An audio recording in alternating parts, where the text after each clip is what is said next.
로버트 바르가바가 적은 호감이 전략을 이긴다 책에서 저자는 우리는 많은 경우 좋아하는 사람과 함께 일하고 싶어한다 말합니다.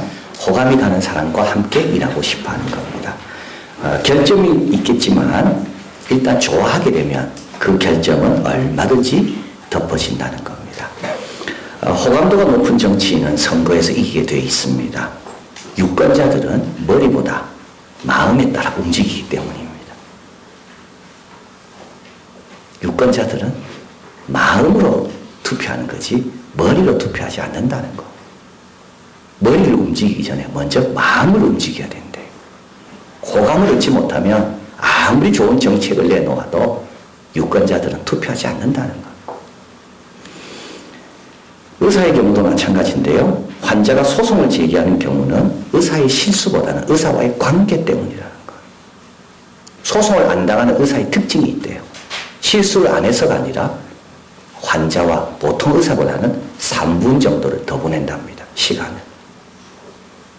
우리는 좋아하는 사람을 대상으로 해서 소송하지 않습니다. 마음이 상했기 때문에 소송하는 거죠. 제일 일하고 싶은 사람은 어떤 사람이겠습니까?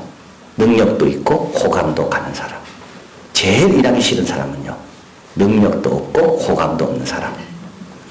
근데 만약에 능력과 호감 중에 하나만 택하라면 우리는 뭘 택할까요? 대부분 호감을 택한다고 합니다. 유능한 밉상보다 매력적인 바보와 일하고 싶어한다. 그 책에서는 호감을 갖게 하기 위해서는 5가지가 있어야 된다고 설명하는데요. 첫째, 진실해야 돼요. 두 번째, 적절성이 있어야 돼요. 세 번째, 이타심. 이기적인 사람은 호감을 갖기 어렵습니다. 단순함. 마지막으로 시기적절함. 우리 하나님은 우리를 바라보실 때 어떻게 바라보실까요? 우리 하나님도 호감 가는 사람이 분명히 있습니다. 다윗과 같은 사람입니다. 내가 저를 만나니 내 마음에 합한 사람이다. 요셉 같은 사람이에요. 매사에 긍정적이에요. 하나님은 그런 사람에게는 호감이 막 가실 거예요. 제일 호감이 가는 분은 그 아들 예수 그리스도죠. 이는 내 사랑하는 아들이요 내 기뻐하는 자라. 근데 우리 하나님은 부족할수록 또 사랑해 주시는 분입니다. 호감 얻을 만한 아무 매력이 없는 자를 하나님은 더 불쌍히 더 귀하게 여기시는 분이 우리 하나님이십니다. 세상에서 나를 다 배척하고 나를 싫어할수록 하나님은 더 마음에 안 돼서 더 다가가시고 도와주시고 가치 있게 만들어주시는 그분이 우리의 하나님이십니다. 찬송가 411장 내가 연약할수록 더욱 귀히 여기사 높은 보좌 위에서 낮은 나를 보시네. 왜 우리 하나님께서 이스라엘 택하셨다고 말씀하셨나요? 가장 작은 민족이기 때문에. 우리 하나님은 왜 당신의 아들을 강도 둘 사이에 십자가에 못 박게 하십니까? 제일 호감 없는 사람들이 그 강도거든요. 그 사이에 당신 아들을 딱 두신 겁니다. 그들을 구원하시려고. 오늘 본문은 부활이 이미 지나갔다고 말하는 고린도 교인들을 향한 사도 바울의 부활에 대한 말씀입니다. 우리 사도신경을 외울 때 몸이 다시 사는 것과 이 몸이라는 것이 아주 중요한 겁니다. 그 당시에 부활은 어떻게 될까? 영으로 되는 건가? 아니다. 새로운 몸을 입는다. 몸이 다시 사는 것과 사도신경의 이 고백이 어디서 나왔습니까? 오늘 이 부활장 15장에서 나왔습니다. 여기서 사도 바울은 우리 신앙의 가장 기본적인 고백을 알려줍니다. 이 고백은 예수님께서 십자가에 달리신 다음에 3년 정도 됐을 때 모두가 고백했던 공식적인 고백문이라고 말합니다. 사도신경의 기초가 된 공식적인 고백문. 그 고백문이 뭐냐면 바로 우리 죄를 위하여 죽으시고 장사 지낸 바 되었다가 사흘 만에 다시 살아나셨다. 이것이 공식적인 최초의 고백문. 여기서 예수 그리스도의 죽음과 부활에 대해서 말씀합니다. 왜 죽으셨는가? 우리 죄를 위해 죽으셨다. 더 이상 우리는 죄를 위해서 지불해야 될 필요가 없다. 예수님은 다 이루셨다. 예수님은 계약금만 지불한 게 아닙니다. 나머지 잔금을 우리 보고 치르라고 한 게 아니에요. 예수님은 잔금까지도 다 치르신 거예요. 이제 그건 우리 거가 된 거예요. 이제 예수님이 치러주셨기 때문에 우리 죄를 위해 죽으셨다. 근데 부활이 왜 중요할까요?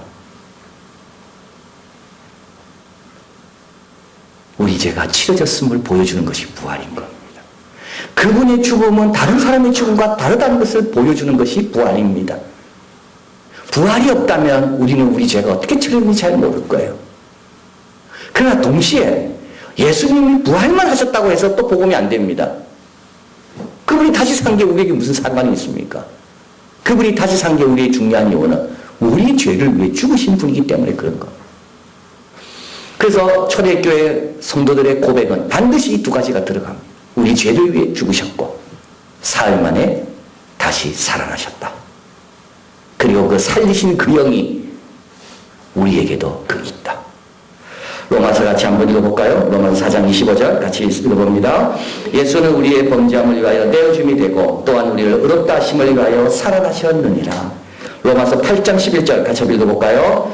예수를 죽은 자 가운데서 살리신 이의 영이 너희 안에 거하시면 그리스도 예수를 죽은 자 가운데서 살리신 이가 너희 안에 거하시는 그 영으로 말미암아 너희 죽을 몸도 살리시리라. 예수님의 죽음과 부활이 우리에게 복된 소식인 것은 우리 죄를 위해 죽으신 것이고 그리고 의롭다 함을 얻었다는 걸 보여주기 위해서 우리도 그 영이 우리에게 주어져 있다는 걸 알게 하기 위해서 우리 주님이 부활하셨다. 그래서 복음에는 죽음과 부활이 함께 있는 겁니다. 자, 그래서 사도 바울은 초대교회 성도들, 고린도 교회 교인들에게 먼저란 말 쓰고 있습니다. 내가 받은 것을 먼저 너에게 전하였노니 이 먼저란 말은 시간적인 뜻이 아니라 가장 중요한 것을 너에게 알려준다. 복음은 예수 그리스도의 죽음과 부활이다. 그러면서 이제 예수님의 이 죽음과 부활의 신앙 고백을 전하고 알려준 그 사람들의 명단을 쭉 소개합니다. 부활하신 예수님을 만난 자들의 명단이죠. 첫 번째 게바가 나오죠. 베드로입니다. 부활하신 예수님이 게바에게 나타나시고 게바 베드로는 어떤 사람이었나요? 예수님을 부인했던 사람입니다. 예수님은 지금 어떤 상태입니까? 모든 걸 다 승리하신 분입니다. 그래서 주님께서 다시 게바에게 나타나시는 거. 그 다음에 12제자에게 나타나십니다. 원래 11명이죠. 그러나 그냥 12이라고 불렀습니다. 제자들은. 그래서 이게 12이라는 말을 합니다. 12제자는 어떤 자들입니까? 향유옥합을 깨뜨릴 때요. 분노했던 자들입니다. 예수님께 한 여인이 귀한 걸 바칠 때 왜 저런 걸 허비하냐고 분노했던 자들입니다. 예수님 다 알고 계십니다. 그런데 거기 또 나타나시는 거예요. 그 영광스러운 분이. 그 다음에 또 500명에게 일시에 나타나셨습니다. 태반은이나 살아있다 그럽니다. 이 말은 뭔가요? 고린도 예수님께서 승천하시고 난 다음에 한 20년 정도 후에 적어졌다 그럽니다. 예수님의 부활을 본 자들이 얼마든지 살아있다는 것. 야고보에게 보이셨습니다. 여기서 말하는 야고보는 누군가? 예수님의 동생입니다. 야고보서를 적은 초대교회 예루살렘의 지도자 야고보. 근데 이는 어떤 사람입니까? 예수님을 미쳤다고 생각하면서 예수님의 가르침에 관심을 도대체 보이지 않던 가족들입니다. 사도 바울은 맨 나중에 8절 같이 읽습니다. 맨 나중에 만삭되지 못하여 난 자 같은 내게도 보이셨느니라. 여기서 보이셨다가 쭉 나오면서 결국은 뭔가요? 우리에게도 보여주셨다는 것. 만삭되지 못하여 난 자란 말은 뭡니까? 너무 빨리 태어난 자, 비정상적인 출산, 산 사람이 될 가능성이 없는 자, 추하고 잘못되면 자격 없는 사람. 사도 바울은 여기서 더 이상 말을 잊지 못합니다. 더 이상 진도를 못 나가요. 나 같은 자에게도 보이셨다는 게. 그러면서 사도 바울이 유독 좋아했고 구약에 있는 신약에 있는 모든 하나님의 속성을 가장 잘 표현하는 하나의 단어를 여기서 소개합니다. 그게 바로 은혜입니다. 호감이 아니고 은혜. 존 메가다는 은혜를 다음과 같이 정의합니다. 앞에 한번 보고 읽어봅니다. 자격 없는 죄인들의 삶 속에서 주권적으로 역사하시는 거룩하신 하나님의 너그럽고 관대한 사역. 베드로에게 나타나신 것, 12제자에게 나타나신 것, 500개 형제에게 일시에 나타나신 것, 그 동생 야고보에 나타나신 것, 교회를 핍박했던 사울 사도 바울에게 나타나신 것, 이게 다 뭐라고요? 은혜라는 겁니다. 자격 없는 죄인들의 삶 속. 그래서 호감하고 은혜는 다릅니다. 호감은 뭔가 자격이 있지요. 은혜는요, 자격 없는 죄인들의 삶 속에 아무 자격도 없습니다. 또 은혜는요, 주권적인 겁니다. 이 말은 은혜는 힘이 있다는 거예요. 내가 은혜 줄 자에게 은혜를 주시기로 작정하시면 은혜를 받게 되어 있는 겁니다. 안 그러면 은혜는 너무 약하다면 하나님의 은혜는 소용이 없는 겁니다. 주권적인 것. 은혜는 두 종류로 다시 나눠질 수 있습니다. 일반적인 은혜입니다. 존 메가더는 말합니다. 왜 우리가 고통 앞에서 신음하고 불평하고 저항하려고 하는가? 고통은 특별한 거기 때문에. 평소는요, 정상적인 것은 평안한 거거든요. 이게 은혜인 겁니다. 하나님은 정상적인 게 훨씬 많게 하셨습니다. 한 번씩 고통이 오죠. 고통이 왜 그렇게 유별납니까? 그 이유는 그것이 일상적인 것이 아니라 그것이 특별한 것이기 때문에. 하나님은 우리 모두에게 고통 없이 사는 것이 훨씬 더 많이 누리도록 은혜를 베푸십니다. 이게 일반적인 은혜입니다. 근데 거기에 더한 은혜가 있습니다. 우리가 받은 은혜입니다. 구원의 은혜인 겁니다. 우리를 거룩하게 하시고 영화롭게 하시는 것. 신자의 마음을 변화시켜 믿고 의지하게 하시는 것. 10절 같이 한번 읽어봅니다. 나의 나 된 것은 하나님의 은혜로 된 것이니 내게 주신 그 은혜가 헛되지 아니하여 내가 모든 사도보다 더 많이 수고하였으나. 나의 나 된 것이 하나님의 은혜인 겁니다. 여러분이 지금 이 된 것이 하나님의 은혜인 겁니다. 이 예배 자리에 앉아있고 하나님을 찬양하고 교회를 봉사할 수 있는 지금 이 자리에 와 있다는 이것이 다 하나님의 은혜인 겁니다. 이거는 그냥 태양을 비추는 그 은혜와 질이 다른 은혜입니다. 머리가 똑똑하고 몸이 건강한 그 은혜와는 질이 다른 은혜인 겁니다.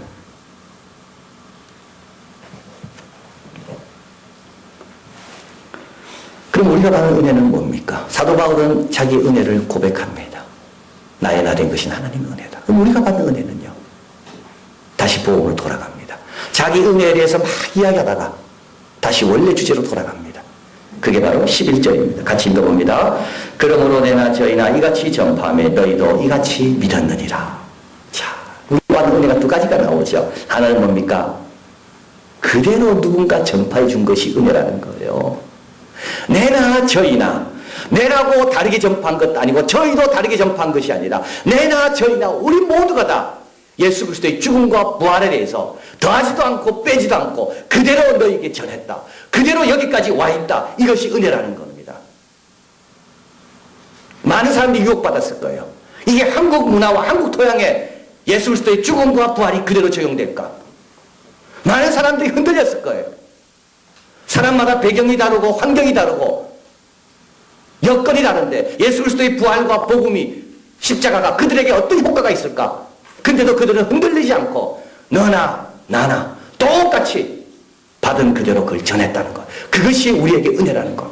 만약에 누군가 오다가 약해져서 바꿨다면 부활의 권능과 그 은혜가 우리에게 임하지 못했을 겁니다. 왠지 아십니까? 왜 이게 중요한지 아십니까? 하나님의 거룩한 역사에 들어갈 때만이 오늘 우리 이 삶의 역사는 하나님을 만나기 때문입니다. 보네폰이 이걸 가리켜서 완전한 역전 현상이라고 말합니다. 오늘 여기 역사는 하나님을 만나려면 여기에서 못 만난다는 거예요. 이 하나님을 체험하려면 출애굽의 하나님을 만나야 이 하나님을 만난다는 겁니다. 이스라엘 백성들이 왜 출애굽기를 그렇게 강조합니까? 오늘 이 문제의 해결은 출애굽의 거룩한 역사 속에 계시는 하나님을 만날 때만이 내 삶의 문제에 해결의 하나님을 만나기 때문에 그렇습니다.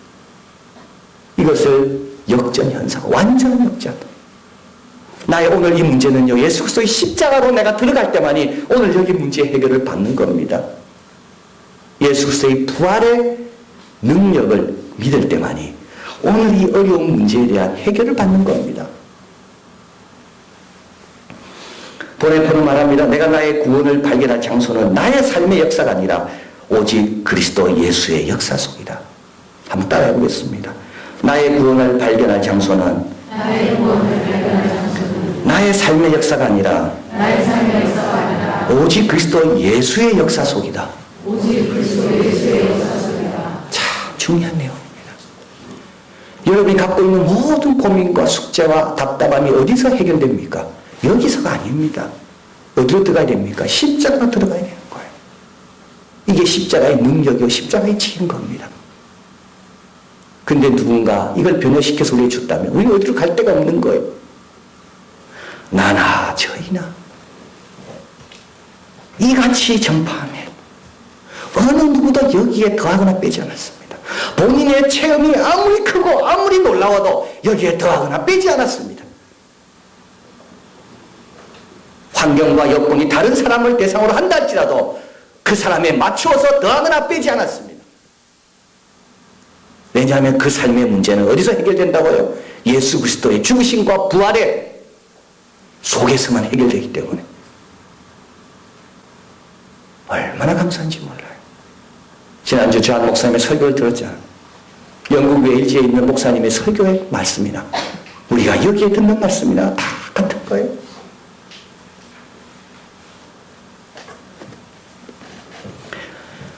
저희나 나나 이같이 전파하며 앞으로도 마찬가지입니다.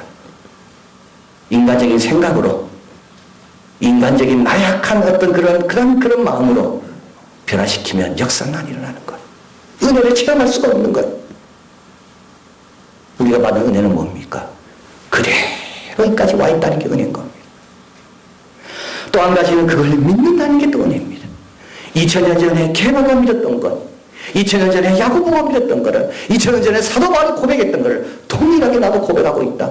이것이 은혜인 거예요. 웨일즈에 있는 성도들이 고백하는 거나, 대만에 있는 성도들이 고백하는 거나, 알바니아에 있는 성도들이 고백하는 거나, 우리가 다 동일함을 고백하고 있다.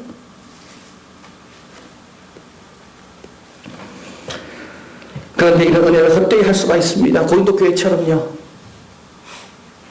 이 은혜를 헛되이 받을 수가 있는 겁니다. 복음에 대해서 자꾸 약화되는 겁니다. 복음에 대한 기억이 희미해지는 겁니다. 십자가에 대한 어떤 그런 분명한 기억이 있어야 되는데 그게 점점 약화됩니다. 디지털 치매라는 책의 저자는 이분은 정신의학자입니다. 치매 환자는 다음 세 가지 순서대로 그 능력이 파악하는 능력이 사라진다고 말합니다. 첫째는 시간적인 것. 지금 몇 시고 지금 뭐 하는 시간이고 시간적 감각이 없어진대요. 자다가도 지금이 아침같이 느껴지고 지금 아침인데도 자야 될 것처럼 느껴지고 시간 파악 능력이 사라지는 게 제일 먼저 온답니다. 두 번째는 공간적인 파악 능력이 사라진대. 처음에 시간, 그다음에 공간, 여기 어딘지 모르는 거예요. 그다음에 세 번째로 제일 불쌍한 겁니다. 자기가 누군지를 모른대요. 내가 아버지인지, 내가 목회자인지, 내가 선생님인지, 내가 교인인지. 우리 뇌신경은 하루에 10,000개씩 사라진다 그러죠. 그러나 동시에 뇌신경은 또 우리가 어떻게 하냐에 따라 연결들이 하루에 10,000개씩 만들어진답니다. 뇌는 뇌와 노화만 되지 않고 뇌는 또 신선하게 새롭게 막 스냅을 이겨간다는 것. 그걸 위해 도와주는 게 두 가지라 그래요. 하나는 학습이고 그의 표현이 하면 하나는 운동이고. 영적 치매에 걸린 사람은 어떤 사람일까요? 시간 감각이 없어요. 영혼에 대한 관점이 없어요. 공간 감각이 없는 거예요. 내가 하나님 안에 있음에도 불구하고 하나님 밖에 있는 것처럼 염려하고 근심하고 내 자신이 누군지 몰라요. 왕같은 제사장이고 하나님의 사랑받는 자녀인데 오늘 사도 바울은 고린도 교회에 권면합니다. 복음에 대해서 계속 들어라. 예수 그리스도의 죽으심과 부활에 대해서 계속 들어라. 잊어버리지 마라. 영적 침해에 빠지지 마라. 그리고 또 한 가지 이야기합니다. 이 은혜가 헛되지 않기 위해서 내가 수고한 것처럼 비록 다른 사람은 나의 결점을 지적한다 할지라도 하나님이 맡긴 그 일을 놓지 말고 끝까지 감당해라. 하나님의 소명과 하나님의 부르심에 만삭되지 못해 난 잘하고 다른 사람이 나를 조롱한다 할지라도 거기에 흔들리지 말고 하나님 맡긴 그 일에 최선을 다해라. 여러분, 기독교의 가장 큰 특징이 뭔지 아십니까? 복음의 가장 큰 영광이 뭔지 압니까? 그게 바로 고갈되지 않는 하나님의 은혜입니다. 오늘도 충분합니까? 내일도 충분할 거예요. 모레는 더 충분할 거예요. 이 무한성, 이것이 기독교가 갖는 아주 독특한 의미입니다. 예수 그리스도의 죽음과 부활을 붙잡고 결점이 많음에도 불구하고 하나님께서 괜찮다고 맡기신 그 일에 최선을 다한다면 우리는 늘 목마르지 않는 생수로 채움받는 사도 바울과 같은 능력의 종으로 귀하게 쓰임받는 우리가 될 줄 믿습니다. 기도하겠습니다.